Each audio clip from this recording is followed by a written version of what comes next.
Well, here we are again.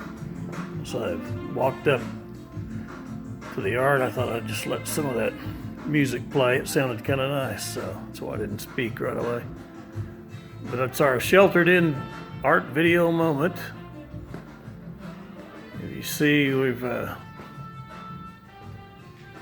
talked about some of these paintings already, but I've got a new one tonight. This is another abstract. It's another large one. It's 48 by 72.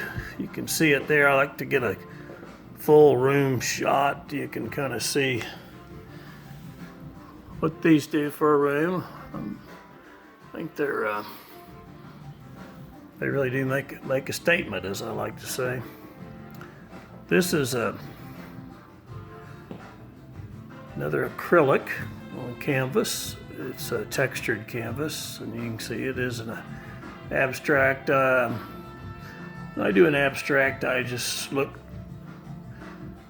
for a good composition, just where to place, instead of trees and farmhouses and whatever else is in a traditional landscape. These are just shapes. They don't particularly mean anything. They're not a recognizable element.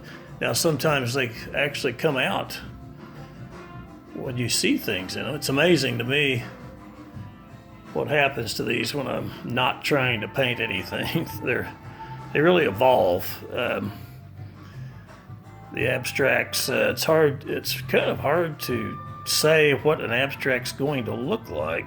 You think you have a little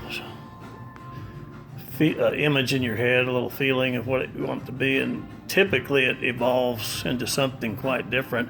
That's one reason I like to paint these along with my realism and impressionism. I will sometimes come up with some good titles based on just how they come out, how they evolve. This one, I came up with a title, I call it The Big Dipper. Kind of has that constellation look to it, and like the colors, you see in the middle and shaping down to the lower left, got some dark blues. That's the darkest is a Prussian blue, one of my favorite blues. And you see some teal, some more narrow shapes connecting some things, teal. And then if you get up closer, this larger shape in the upper middle, this larger blue, has some, if you can see it, it's not a big difference, but maybe you can see it's a manganese blue. Got a glare here, maybe I can, oh yeah, that shows it better. You see right up here, some manganese blue going to Prussian, and then some teal coming down here. And that's when as I was doing this, it kind of looked like a galaxy or a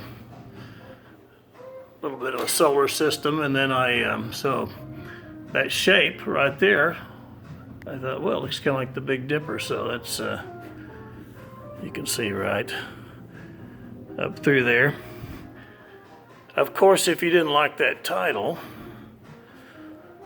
you could turn it upside down and hang it, or on its end. That's the beauty of abstract. It doesn't always have to have the same turn. But I do enjoy them. I've always kind of liked abstracts. Of course, most artists are kind of weaned on realism, and I think when you start doing some abstracts, speaking a little tongue-in-cheek here, but you're almost ashamed. Like, oh, this seems too easy. It doesn't look like anything.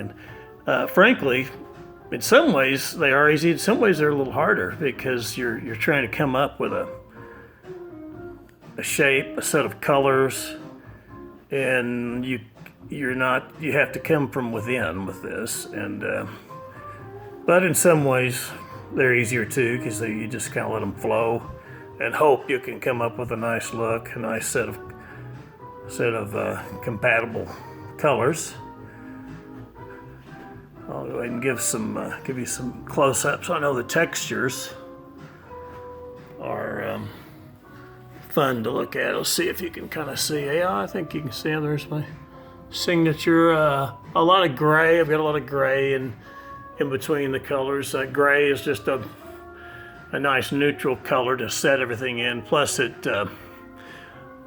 grays and blues are popular in decorating, so I don't think there's any big sin in painting toward popular colors at the time in decorating. So I confess, sometimes that is on my mind. But you can see some of the texture here. I'll get it real close. This phone's actually pretty good at showing the textures. And of course, the varnish is beautiful on these. This glare, or the shininess of it. And you can see a lot of underpainting. That's where the underpainting is where these really come alive. I mean, that's you can't just throw some color on white canvas. You got to build up some foundation colors, some underpainting, and then build on top of that. It's like you have to paint it several times. You've got to paint the underpainting and secondary underpainting, then start some finishing color. Here again, some of the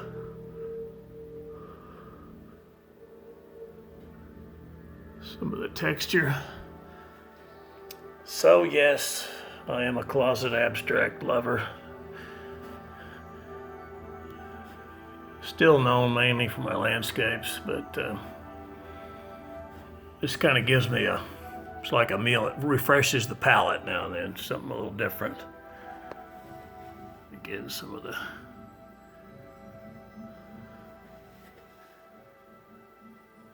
color there. You can see the layers, and that's the key. Is that you layer it.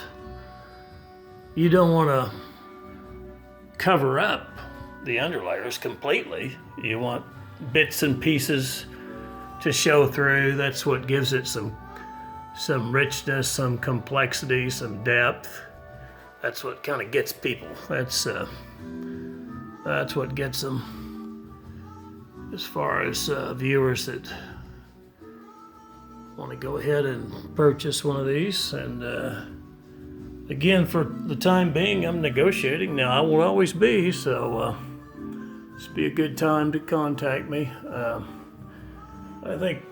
I'm not sure if I have this one on the website yet. I might need to take a still shot of it.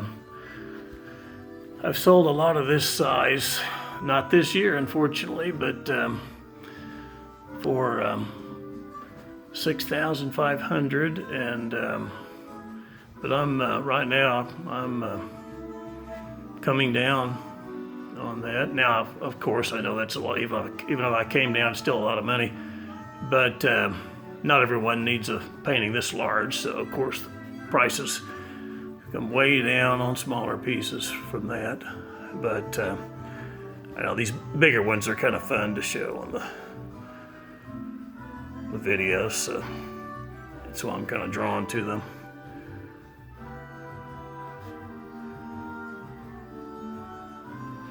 So anyway, I will try to get a still shot, get this on the website. I don't think I have done that yet. But the layering and the texture is what makes these, and then of course I think the composition, just how elements are laid out, whether they're abstract or realistic. I think that's big time important.